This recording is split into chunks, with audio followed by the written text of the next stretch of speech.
You started that recording just as I was like, all right. So we are on chapter 14 of the 5-second rule, and we're going to be talking about beating fear. All right. So Jenny, you want to get us started? Sure. I just read the first one. Um, Being fear. Fear will make you do nutty things. One of my greatest fears in life used to be dying in a fiery plane crash.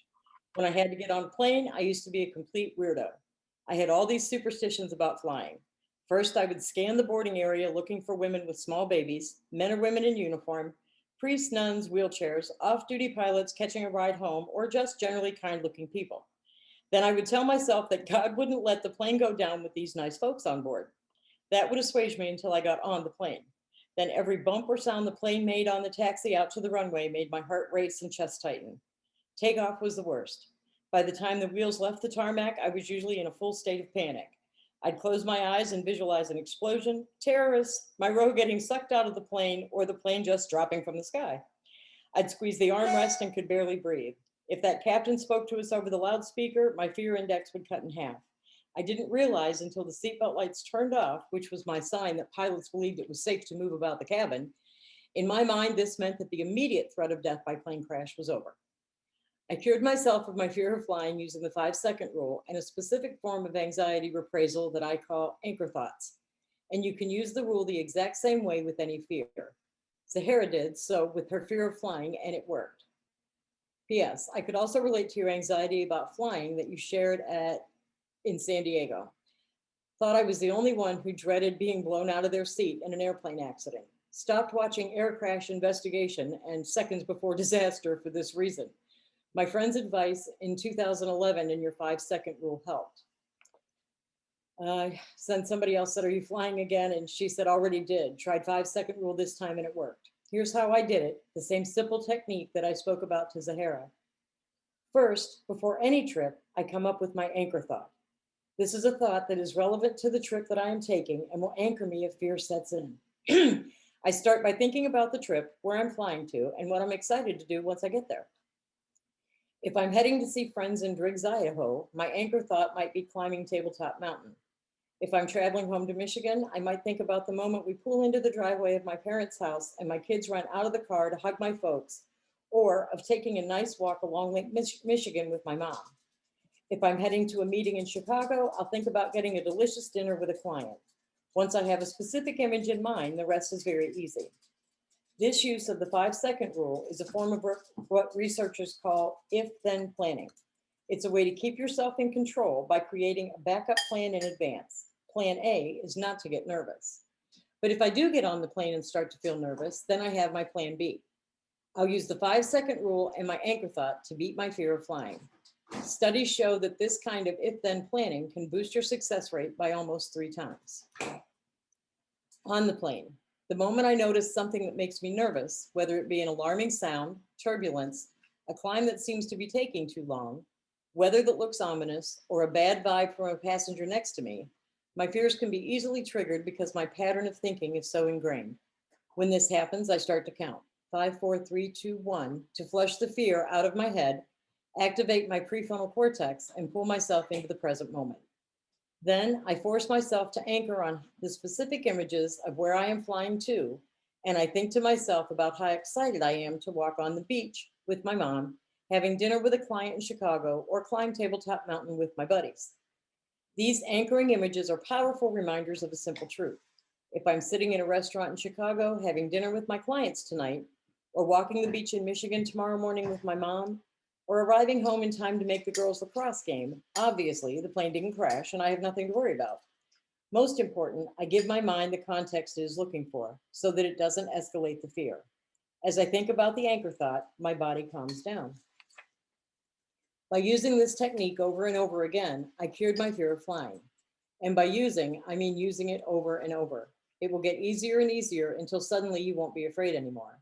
You have trained your mind to default to the positive, excitement about what you're about to do instead of the fear. Dana was able to use this technique successfully, and she's never been so calm when flying. She said, "I loved watching you at the Cannes convention. I used your 5, 4, 3, 2, 1 method on the plane yesterday and it worked. I don't think I've ever been so calm when flying. Thank you. Your words were inspirational and uplifting. And Fran put it to use on a flight home immediately after learning the technique at a conference in Dallas, and it made a world of difference. Thank you. I have a story. I've always hated flying and avoid it. Miriam Get Real was in Dallas, and since we live in Maryland, we had to fly. I was on the verge of a panic attack the entire flight. I was so upset that I got into other people's nerves. Fast forward to you speaking at Get Real. It made a world of difference flying home. Every time I felt the panic, I used your 5-second rule, and halfway through the flight, I was looking out the window and taking pictures. I can't believe how much I was missing by being afraid. That was proof enough for me, and it worked in other areas as well.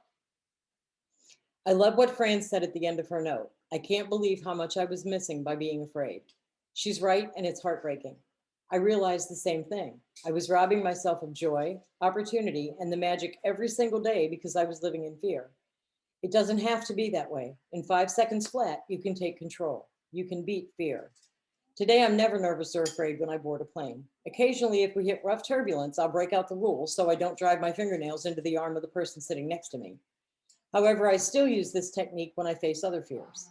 Before a negotiation or a difficult conversation, for example, I'll create an anchor thought of the conversation or the negotiations going really well. Specifically, excuse me. Specifically, I'll find it. I might picture someone hugging me or thanking me for having the conversation, or toasting the deal with my business partner at our favorite bar. That thought keeps me grounded, present, and powerful. When you enter a conversation managing a fear, you can't be your best because part of your mind is busy trying to manage the fear in real time. When you have an anchor thought, it allows you to disappear the fear the moment that you notice your mind drift to it. Remember, even though your fears and your habits can hijack you in 5 seconds, you can take back control just as quickly and continue to do so forever. So when I'm reading that, I'm thinking like the girl that said she quit watching those shows about the plane crashes. And that's like more of that, what you put in comes out sort of thing. And I know people like my kids I have one that can't watch medical shows because she ends up with everything that's on the show. I mean, like she have a brain tumor a week. It's really bad. But, and I don't think a lot of times we pay attention to that kind of stuff. Like even music or stuff like that just gets in your brain and you think about it when you don't think you're thinking about it, if that makes any sense. It's funny because I think it was like, I don't remember if it was like when the series Lost was on, or if it was some other thing that was significant that had like a plane crash in it. And I remember one time I was sitting getting ready to board a plane, and I'm like looking around at everybody, and I was thinking not what Mel was thinking. I was thinking the opposite. Like I was thinking about all the people and the backstories that they tell you, like on Lost, of like, you go back, they went back and they showed you like what these people were doing before they got on the flight and what was on their minds and all of this other stuff. And I would find myself just kind of looking around, and I'd see somebody come on with a baby and all this. And I'm like, huh. I'm like, so this could be a movie someday, you know. Just like, so yeah, but I remember thinking that, well, it wasn't obsessive and it didn't create anxiety in me, but I just remember thinking that like I could be like in a moment right now that is going to be like paused in history forever. And I was just like, but I don't really watch, like, I don't know, just last night Eric put some show on and I looked at him, I was like, I have to watch something else before bed because I can't watch this before bed, because they will cause me anxiety like that. But it's not like anything that stops me. It's not anything that comes back like I said, like I'd be nervous flying in an airplane or anything like that. But I'm very aware of what goes in, because it gives me nightmares more than fear. You know what I mean? Like it just kind of sticks with me, and I think about it. So I'm very careful about the things that go in. Um, has anybody ever used an anchor thought? Have you ever heard of that before? I don't think so. I've used something like that. I didn't know it was called anything.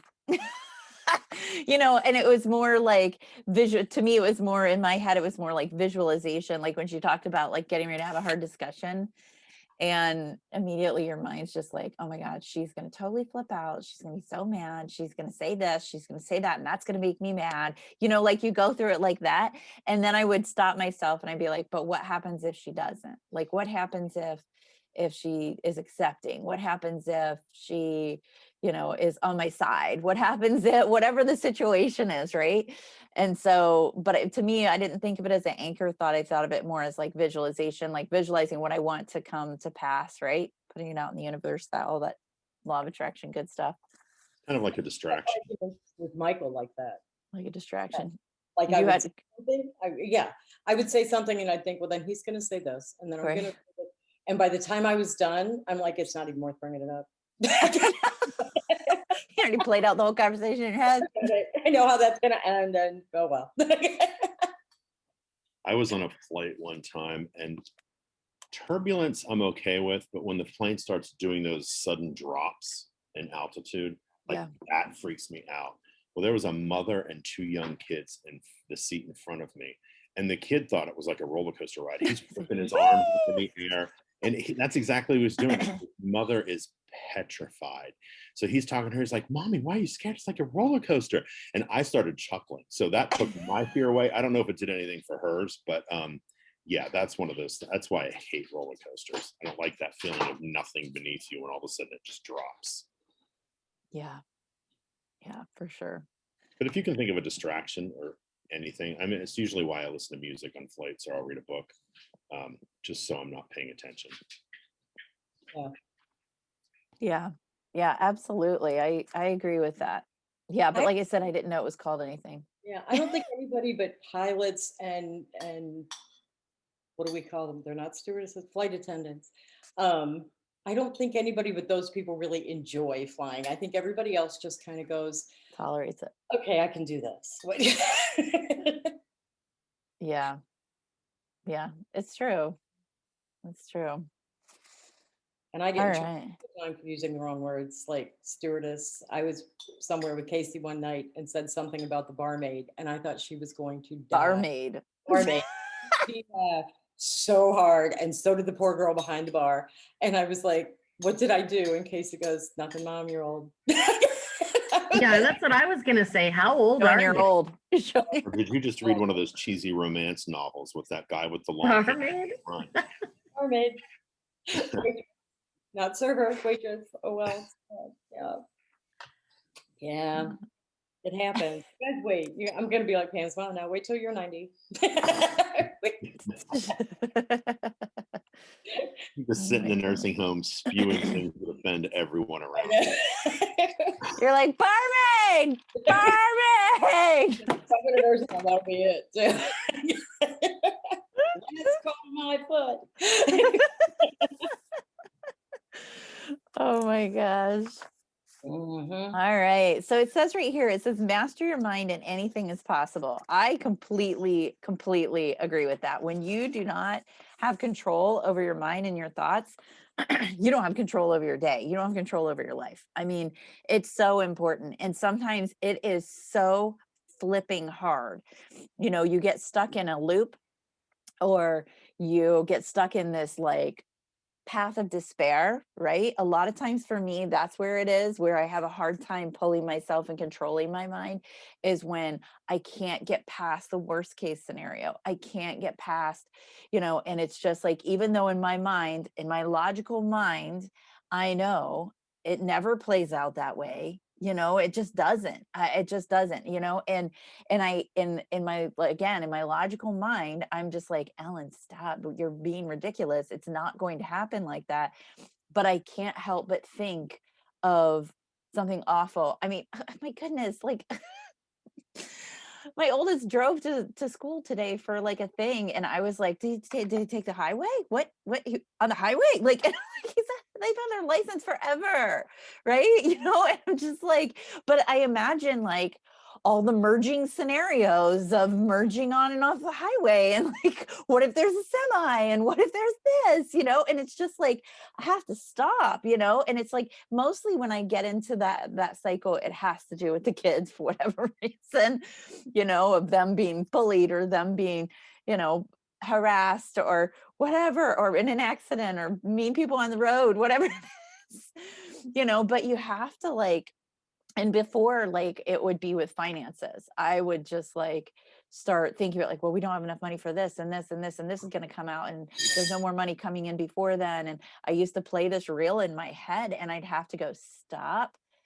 it'll be okay, it always works out. And it does, it always works out. Like, I don't know how, and I don't know why. When I look back, especially when it comes to finances, when I look back on the years past, and I think about how little we had coming in, I'm like, how in the world did we get by? Like, how in the world, like, how did that even happen? Like, it just doesn't even like mathematically make sense how we got by those years, but we did. And we're still here, And so, but it's the same sort of thing. And sometimes maybe it has to do with like a sickness, an illness, or something major going on in your household. And it would be hard not to like spiral down, spiral down, the ghost behind you. It'd be hard not to spiral down, and so that's where it's so important to learn things about yourself. And something that I know about myself is that when I start to go into that spiral, that I have to stop. And the easiest way for me to break that is to start thinking about the things that I'm grateful for. And then from there, I can go into some sort of a visualization on how I really want it to go down. But I can't jump straight to the visualization because it keeps coming back around to the bad stuff. But I have to like break that. And I know that about myself. And that's the thing that's so important, to do that self-discovery. And that's what it helps, reading books like this and talking to people who are into the same way of thinking, that even if you aren't there yet, that you want to be, and surrounding yourself with those people, and being able to tap into that, and I have a friend who, she will very quickly call me out if I'm like, oh my gosh, well, what about this and what about that? And she's just like, okay, well, that's what you're going to get if you keep thinking about it, so you need to knock it off, and so, and I appreciate her greatly for it. And sometimes I'm just like, I know, like, but it's just like, but sometimes you just need that, that person to be able to do that for you. But it's okay to vent too. It's okay to like get that stuff out, but then come full circle and be like, okay, sorry, I just needed to purge all of that, and now I'm moving forward, and it's important to have that person that allows you to do that too. I have another friend who doesn't allow me to do that. If I start to purge something, well, you just can't think that way, Ellen. You can't think that. And I'm like, okay, I need to finish what I'm saying so I can get it out of me. And she just kind of sprays me with positivity. And I'm like, I can't do that. Like, I need to like get this negative out so I can be back to the positive thinking. And so it's important to like recognize who those people are for you.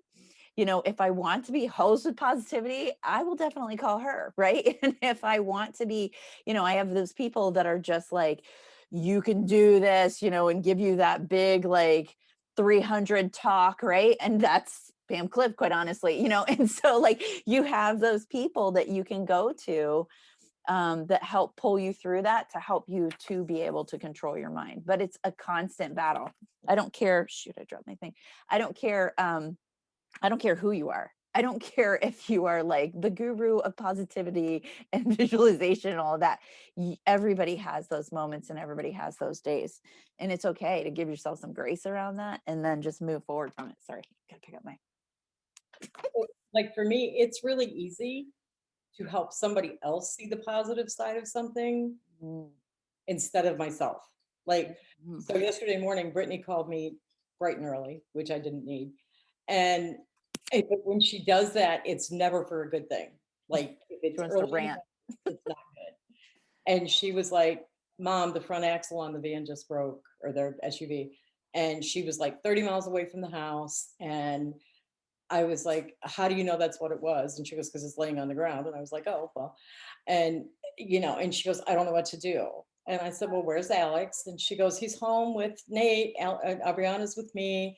We have to have the car towed. I said, what kind of insurance do you have? Well, of course, they just have liability because so they don't have any kind of tow with it. And so we're talking, and I was like, okay, who do you know? Because in small towns, people, I'm like, who do you know that can tow the car? Who do you know that can help you fix it? And she's like, we don't have any money with this. I said, okay, stop. I said, you were going to take that car 2 weeks ago and drive it to Alabama. I said, and instead I talked to her into renting a car. And I said, what would you have done if this would have happened with the kids in the car in the middle of Kentucky or Tennessee? And she goes, oh, I said, so you're 40 miles from the house. You have friends that will help you.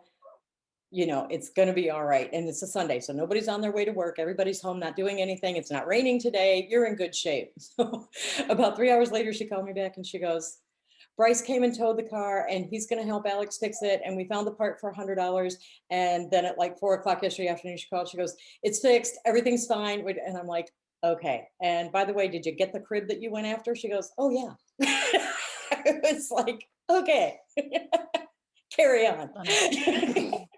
And it is, well, but see, that's a good thing. I think that helps you in your mind game when you are able to help other people.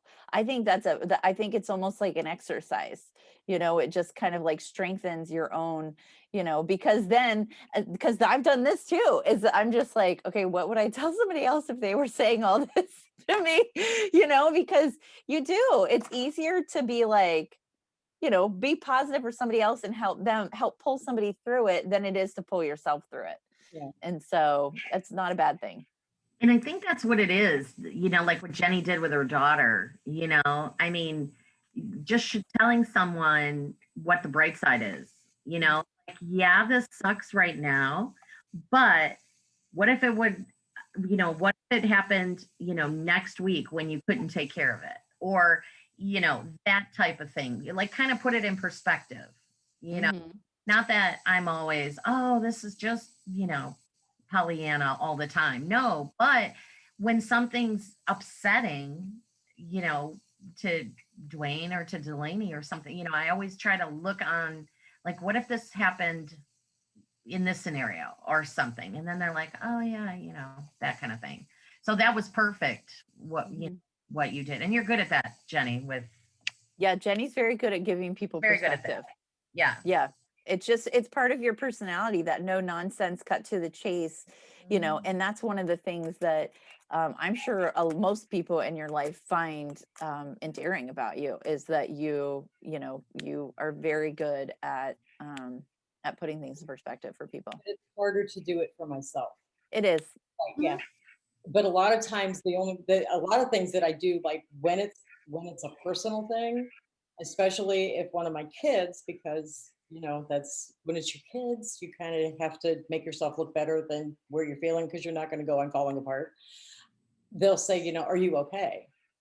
And I'll be like, well, yeah, because it could be this or it could be that. So then when I'm telling them what could be worse, it helps me. But if I'm just by myself thinking about it, I'm all,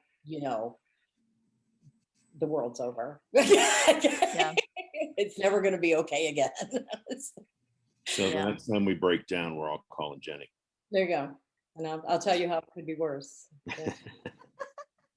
Yeah. That was the first thing you say is everyone all right? When they say yes, say okay. So that's a good thing. Yeah, absolutely. Absolutely.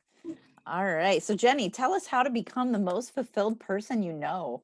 You want me to read this, or you just want me to tell you? Your infinite wisdom. Here we go. We're nearing the end of the book. You've learned the story of the rule, you understand the concept of everyday courage, and you've covered the more tactical uses of the 5-second rule to change behavior and change your mind. Now you're ready to dive into the deeper and more soulful topics that impact your connection to yourself. First, you'll explore confidence and how you can build it using acts of everyday courage. You'll learn about the surprising connection between confidence and personality. You'll meet people who have had great success building their confidence, and you'll read some deeply honest social media posts about how to reconnect with the most important person in your life, yourself.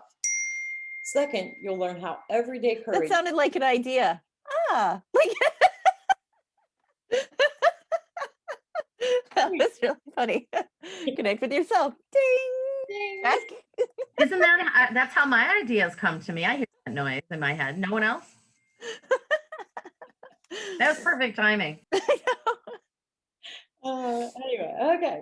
Second, you'll learn. Well, now it's just silly. Now, whoever's doing that just needs to stop. And it's whoever's Jenny, messaging it was, Jenny, it was funny the first time. After that, Yeah, it's just You're me. milking it. You're milking it. It's me. I'm singing with it. Okay. Second, you'll learn how everyday courage helps you discover your passion. You'll meet men and women who are using the 5-second rule to win the battle with fear and find the courage to pursue what's in their hearts. Their examples will inspire you to do the same. Third, you'll explore what creates deep and meaningful connections and relationships and why courage is such a critical component. The amazing stories in this section will inspire you to make the most of the time you have with the people you love and give you one simple thing that you can do at any moment and at any time to deepen your relationships. Bring tissues. This is my favorite section of the book. If you can enrich your self-confidence, passion, and connection with people in your life, your life will transform in ways that you thought you could only dream of. Sorry, I can't silence that, or I would. There will always be someone who can't see your worth. Don't let it be you. That makes sense. Building real confidence. actually, there's a lot of information in that one little page. Yeah. I know. A big mistake people make is thinking that confidence is a matter of personality. Confidence just means that you believe in yourself, your ideas, and your capabilities. Anyone can learn how to become more confident. It's not a personality trait, it's a skill. You may have an extroverted personality and talk a lot, but that doesn't mean you're confident. The most vocal person in the room might be really insecure and only says what he thinks will make him look good. Look no further than me. For a long time, I was loud and bossy, but I felt insecure in myself, my ideas, and my abilities. The quietest people you know might actually be the most confident. Your best friend who's an introvert might believe in her ideas with great confidence and get annoyed when you don't ask her about them. But she's afraid of speaking up because her face turns red. She isn't lacking confidence in her ideas. She just needs a little courage to push through her fear of being judged for having rosy cheeks. I had an experience that illustrates the connection between confidence, courage, and personality. It will also show you once again the authentic pride you feel when you 5, 4, 3, 2, 1 to push yourself outside your comfort zone. Recently, I had a chance to speak at Cisco Systems, the largest networking technology and services company in the world. A few months later, I was invited back to give a similar talk, this time to a senior engineering group. When I arrived for that second talk, a man came up to me as I was setting up with the AV team. He was so excited to see me and greeted me with the warm embrace of an old friend. Being from the Midwest, I love nothing more than a good hug. He could hardly contain his excitement and said that he had something so exciting to tell me about the rule. He had seen me speak at Cisco Live several months back. During that speech, as I often do, I gave the audience a homework assignment using the 5-second rule. Introduce yourself to 3 strangers today using the 5-second rule. Then I explained how I wanted them to do this assignment. Pay attention to your instincts, and the moment that you feel drawn towards someone, that's the push moment. Grab it.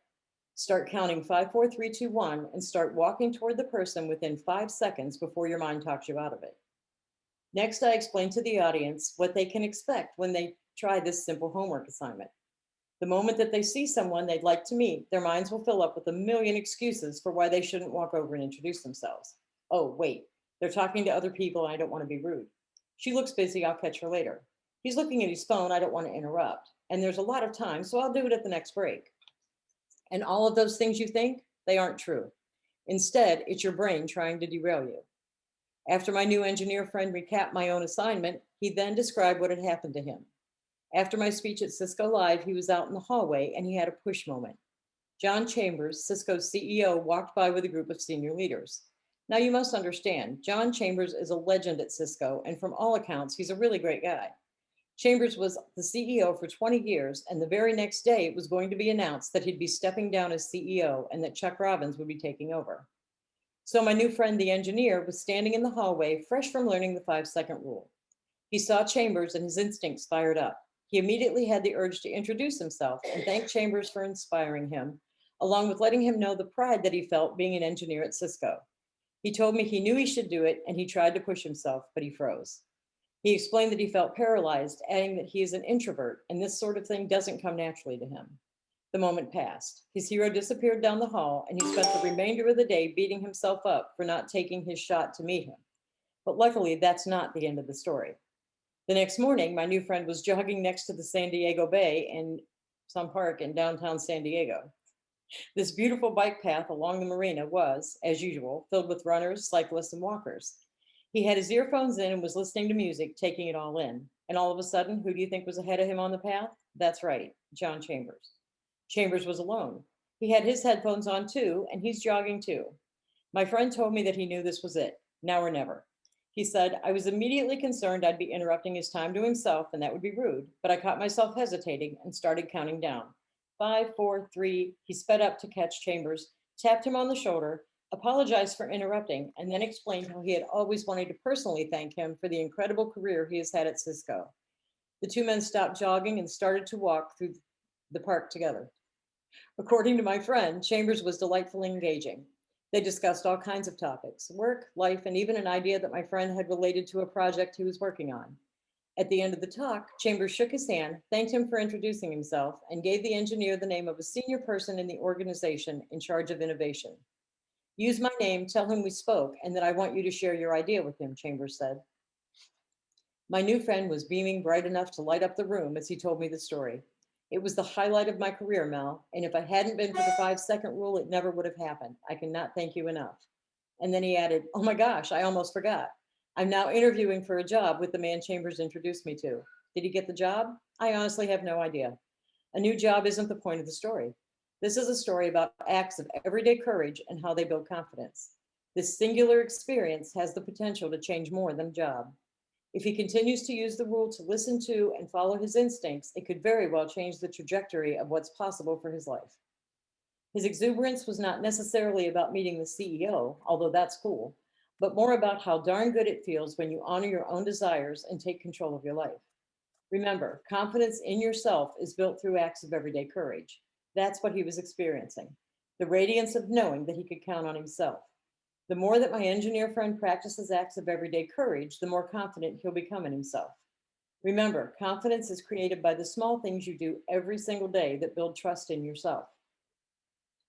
I received a message from a man named Bill that will help me illustrate this point about learning to trust yourself. Bill described a struggle that so many of us face with a level of bravery that is inspiring. I have an issue about being the real me. Bill's life on the outside sounds remarkable. He's married, has 4 great kids, a successful career, and is the president of a professional association. Great life, huh? Sure sounds like it, but there's something missing, and it's a meaningful connection with himself. Bill is courageous enough to admit that he's not living with conviction, and that, like so many of us, he has developed a habit of hesitating, overthinking, then never doing or saying what I should be doing or saying. Bill feels as though he's lost somehow the ability to make a real connection with people. He's forgetting the most important person he's lost connection with, himself. When you lose touch with the real you, you will feel adrift. You'll lose confidence and your life will lose its flavor of congruency. Thanks and kudos to you for having the guts to tell it like you see it. I'm 53, a father of 4 with 3 grown-up daughters and now a 5-year-old kinder boy with my second wife. I'm a senior project manager for my company, as well as the manager of our construction department. I also volunteer with the local PMI chapter, just getting into my president's terms. So great life, huh? Except I have an issue being the real me. I've lost somehow the ability to make a real connection with people. Things are not very exciting in the bedroom. I struggle with knowing what I really want, and I have a habit of hesitating, overthinking, then never doing or saying what I should be doing or saying. Nothing earth-shattering, just not living with conviction. My life just doesn't have that flavor of congruency. So the 5-second rule came into my life the last Saturday at PMI. You can get it back with the 5-second rule. Bill started using it to work on his relationship with himself, to go deep and little by little start walking the journey of 1,000 steps, pushing himself to do the small things that quietly teach you to trust yourself. Bill says, and little by little, I have started the journey of 1,000 steps, getting up in the morning and walking the dogs, being honest but tactful with people, giving back every chance I get, making tough decisions at work, focusing on priorities and being able to say no when I need to, getting out of bed and taking the dogs out. Just little steps, but it's exhilarating, exciting, and also I'm quietly learning to trust myself. A big difference because I'm moving forward. A good life is made up of small steps, making tough decisions, being able to say no, even getting out of bed and taking the dogs out. Just because you said you would. They may be little steps in learning to trust yourself, but they're the most exhilarating moves you can make for your confidence. Tracy is a 48-year-old stay-at-home mom who felt stuck in a rut when she discovered the 5-second rule, and wham, like a light, it had been turned on. She uses the rule to do things that are small in the big scheme of things, but the feeling and uplift they give me is huge, like speaking at church or posting a photo of herself online. Here's the thing we learned from Bill. Small things are not small at all. They are the most important things of all, and they add up. Pushing yourself to 5, 4, 3, 2, 1 on the small things gives you confidence to the big scheme of things.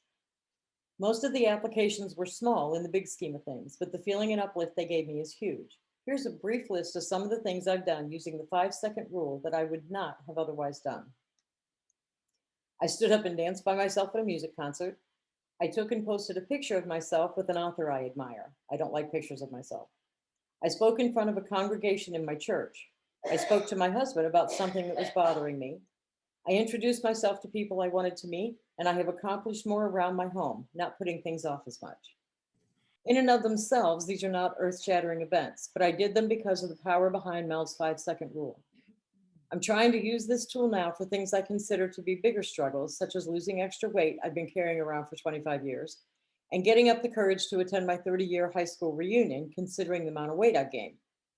I even use the 5-second rule to write and submit my story. I also try to share Mel's message of the 5-second rule with others, and I've heard and seen some people putting it into practice for themselves. I know I'll continue to use this empowering and yet so simple life-changing formula. For the first time in a long time, I feel I'm beginning to get unstuck and climb out of my rut, and I can't wait to see what happens next. Thank you, Tracy. Confidence builds when you do things that affirm your sense of self, particularly when they are things that you might not normally do, like getting up on time, speaking in front of your church, or chasing down the CEO of Cisco on a bike path. These are acts of everyday courage, and they build confidence. Crystal attended the same Cisco Live 2015 event as the engineer, and she wrote to me about the 5-second rule.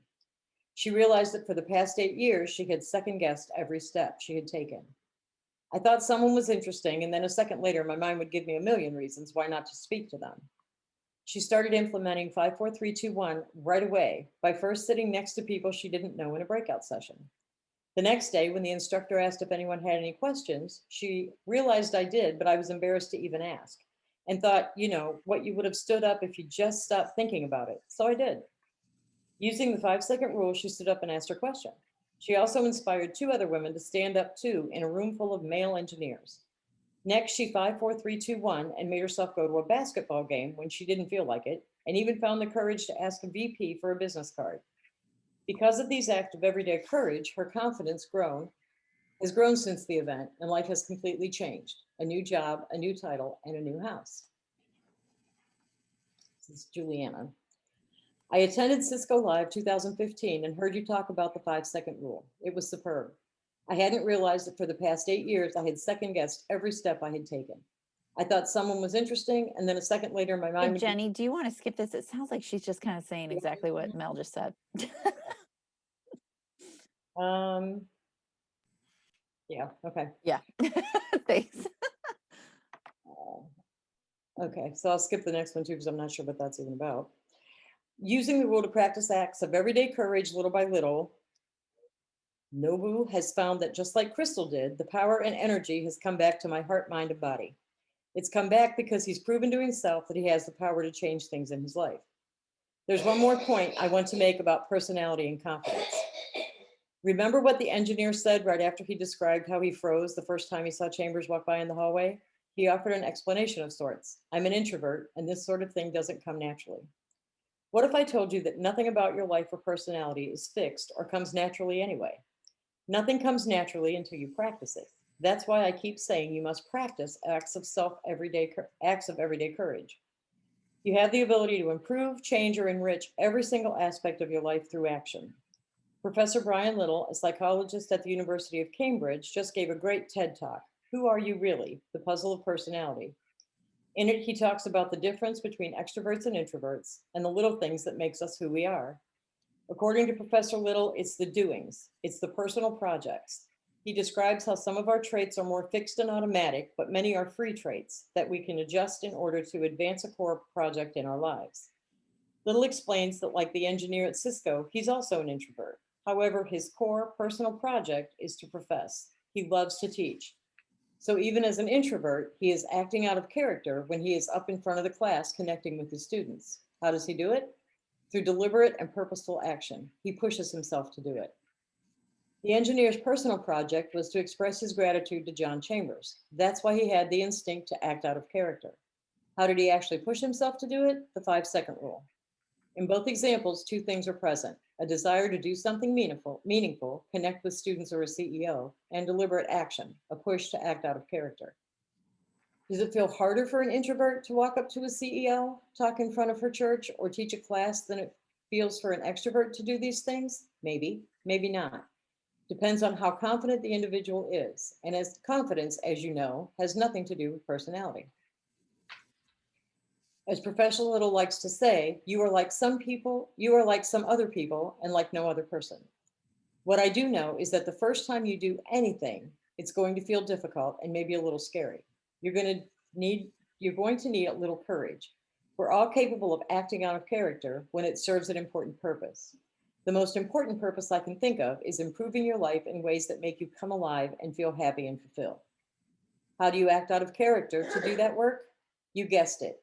You assert yourself and practice acts of everyday courage using the 5-second rule. Those acts may not seem earth-shattering, but they will shatter self-doubt over time. There's so much greatness inside each and every single one of us. The rule helps us see how freaking incredible we all are, just as Amber discovered about herself. Mel Robbins, you are freaking incredible, and because of you, I know so am I. You have inspired me. I really love listening to you. Which takes us back to the very beginning point. The more that you practice acts of courage, the more you will believe you're in control of your life, and as a result, the more confident you'll become. Even when what you need to do scares you to death, the rule helps you take courageous action. Michelle found the courage to quit her toxic, anxiety-ridden job, even though she's scared of the unknown. That one act of everyday courage has made her more confident in myself and capabilities. Part of that's the same. It says, I've never felt more confident in myself and capabilities after reading Stop Saying You're Fine. I want to say thank you deeply for pushing me to go for change something better. You're changing me without even knowing it. You rock. As Michelle discovered, doing things that scare you actually make you more confident. If you have the courage to take action, your confidence will follow. Every time you push yourself to speak when you're nervous, act when you're afraid, or get to the gym when you don't feel like it, you realize that you can rely on yourself to get anything done. From this belief in your personal abilities flows your confidence. Jay goes to a performing arts high school in Toronto, but has always been nervous to go out for things. Using the rule, he has auditioned for more roles, gotten more parts in shows, and he's also gained a lot of self-confidence. The more that you use the rule, the faster your confidence will grow. Stacy uses the rule almost daily to act with courage and talk to people face to face, do home shows for her business, and no longer hide behind because of fear.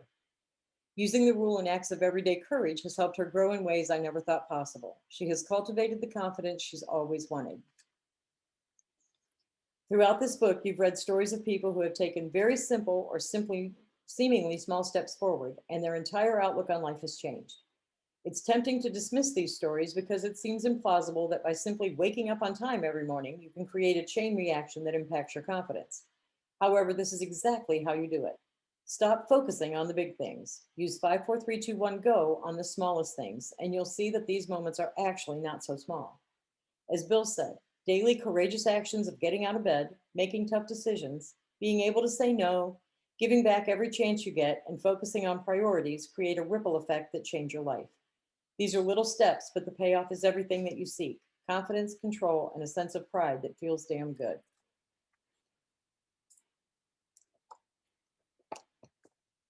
All right, that was awesome. So I have a question for everybody just to kind of think about as we leave here today. And that is, what are the big things that you're focusing on that you could break down into small steps? You know, what are some of the big things that you're focusing on that if you, take action on these smaller steps, you might get closer to those big things. I know sometimes, like when I'm focusing on something so big, it either seems impossible. I feel like I'm not worthy of it. But also, I just don't see how I'm going to get from A to B. Now, the years of experience that I've had let me know that I don't have to know how I'm going to get from A to Z, right? I just know I have to take these little steps all the way through. So I'm just curious. I want you guys to think about, what are some big things that you're focusing on that maybe you might get further along on your way to them if you focus on the smaller steps to get there. You know, just think about it this week. Um, and maybe just kind of as things come to light and you're just like getting all frustrated because you're like, oh my gosh, I want to lose 50 pounds and it's so much, whatever it is, right? Oh my gosh, I want to save $10,000 in the bank, but I only have $20, not 20,000, and you're just like, and those are those type of things where you're just like, you see where you want to go. And then you maybe for the money thing, maybe you save 1,000 and then a $600 repair comes up for your air conditioning unit. And you're like, dang it, I'm never going to get there. Right. But when you break it down and you start 5, 4, 3, 2, 1 your way into it, instead of, ordering takeout that night, you're like, I'm going to take this $40, $60 and I'm going to put it in the bank instead of ordering this, and I'm going to find something in the freezer, or whatever it is, or those little things, that you spend money on, or you're even in the store and you're just like, do I really need this sweatshirt? It's really cute, but I don't really need it. So I'm going to put it back and I'm going to take that $30 and I'm going to put it towards that 10,000 I'm trying to find. And so, but think about that. Think about, like, what is some big goal that you have that, and then try to break it down and realize all the different ways every day that you can, use the rule to be able to take steps towards that. And when it comes to losing weight, it's those daily choices that you make. Am I going to have a soda or am I going to have water? Am I going to have, a second glass of wine, or am I not going to have any? Am I going to, eat a pizza for dinner, or am I going to steam up some veggies and steam some chicken? And so it's a big, those little things are the little choices that you make that lead to whatever that big goal is that you're going for. And in the business, you know, there's some months, and I think we are all feeling it this month, that, that $10,000 is really far away, and it's like, okay, so what am I going to do in these next 2 weeks to help get closer to that goal without being discouraged by that number, you know? And going into a new month, what am I, okay, $10,000, let's break that down. How much is that a week? How much is that a day? Can I set these goals for my team? What of that goal am I going to deliver on, and just kind of, figure that out instead of just being like, I don't see how we're going to do it, because sometimes that's where you're at. That's where your head's at. And you're like, I don't see how we're going to do it. Pam wants us to recruit all these people and I can't even get people to log in Gen Con, you know, and you're just, and so just kind of break that down and see what it is. So think about that this week. Just be conscious of it. When something is kind of brought to light, you start noticing it, right? And you don't realize, like, oh, I am kind of sabotaging myself with this money stuff, or I am kind of sabotaging myself with the numbers that I want to be able to produce in the ground I want to gain in Tupperware, whatever it is. So just kind of think about it and notice your thoughts, and notice, like, are you sabotaging? You didn't even realize it. And is there a way to break whatever that thing is down that you have this negative feeling about, like it's never going to happen, and break it down into, like, little steps that you can take. And that's where that courage comes from. That's where that confidence comes from. I mean, think about it, right?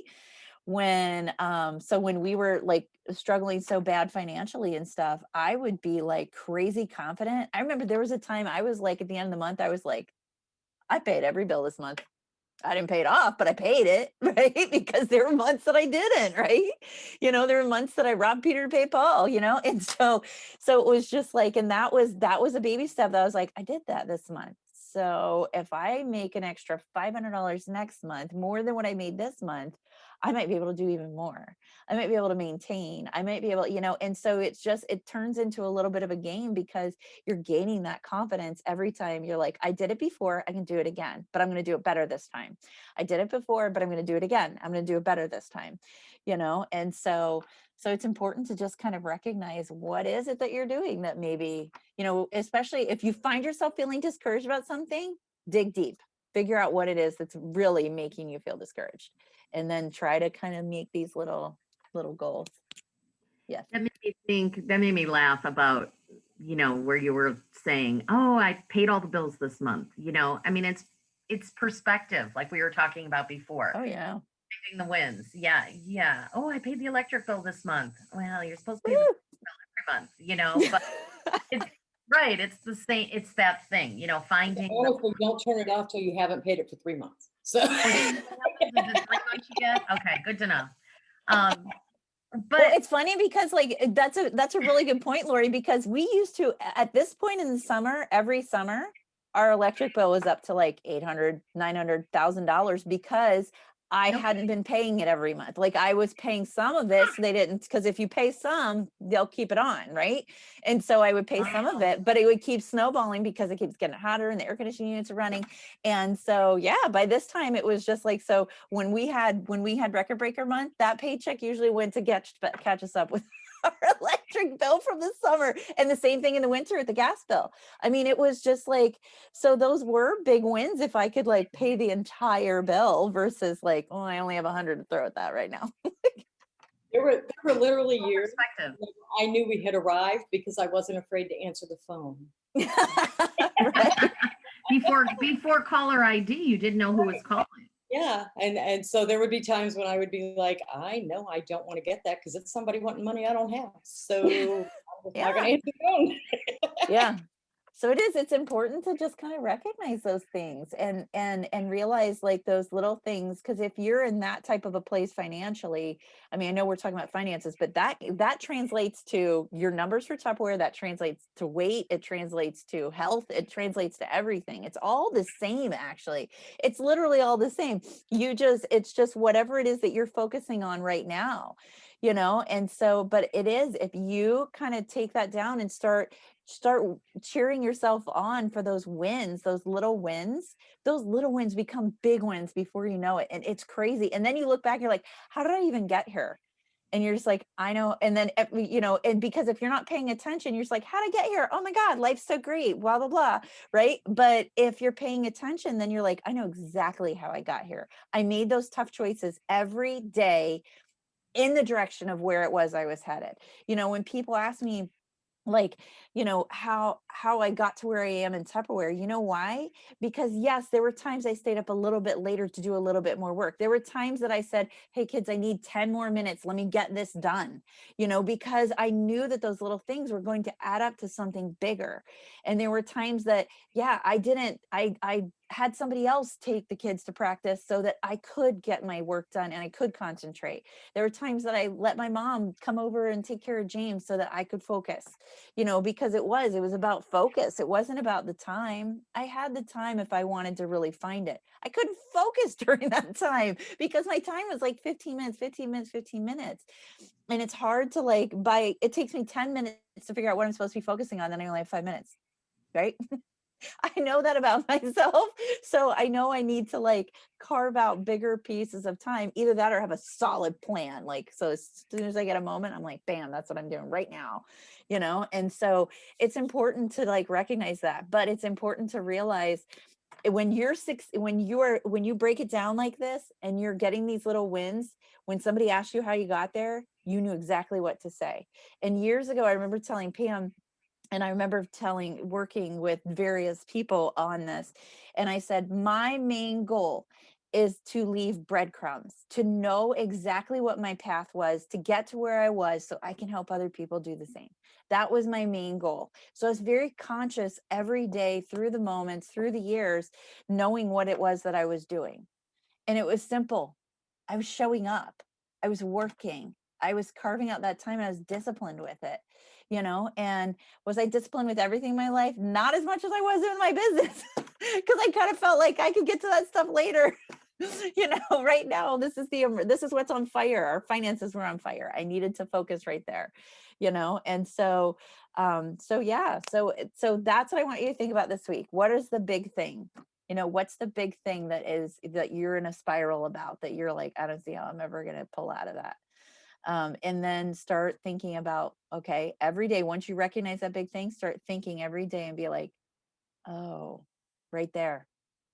I just wasted 20 minutes watching Netflix and I could have been working towards this, And I heard a quote. I was doing some work and I was listening to a podcast. Like, if you guys are ever like on Instagram, it was on Instagram and it was Success Magazine. Oh, I love Success Magazine. I like Success Inc. too. Those are two of my favorite resources. Oh, There you go. love. So I was listening to Rory Vader, who is Rory Vaden. He's a big public speaker, mentor. He's been in the John Gordon, summits and things like that. But anyway, Success Magazine, it's Melanie or whatever her name is. She was interviewing him. And he has that book, Take the Stairs, which I think you've read, Ellen, right? Have you ever read Take the Stairs? I don't think I have, actually. Talking about like every day, doing things every day. Putting it on my list. Okay. Yeah. Take the Stairs. And it's Rory Vaden. But he said this, and I wrote it down and I put it on my little, this bottle thing. It's supposed to hold my phone, but it doesn't because I got a case on it. He said this, and it makes sense. Listen to what he said. He said, success is never owned, it is rented, and the rent is due every day. True. Right? Yeah. Just like, your electric bill is due once a month. Success is due every day. Something, so you have to do something every day. So that just, it is. You got big things to do. You got to, even if you're putting them off, break it down into small. I mean, I struggle with that too. Yeah. And celebrate those, I think that's the thing. A lot of times when people get down on themselves in their business, they're not celebrating the cool things that are happening. There were times I had to just celebrate the fact that I actually went into the office and made phone calls because nothing came from them. Nothing for days, weeks, sometimes, and it was just like, I had to just celebrate the fact that I did that act. And I remember so many times Eric would always be like, hey, how'd your phone calls go? And I'm like, well, I had some really great conversations, but that's as far as we got. And he's like, that's good. You're creating the relationship. I'm like, yeah, I am. And it's just like, but it's hard, and so you have to kind of stay the course and be consistent with it even before you see those results, and just, and recognize that and give yourself some kudos for working, it's a big deal. So, all right, we're way over. So thank you guys. It was fun. Have a good week. Thanks, you too. Bye. Yeah. Bye, guys.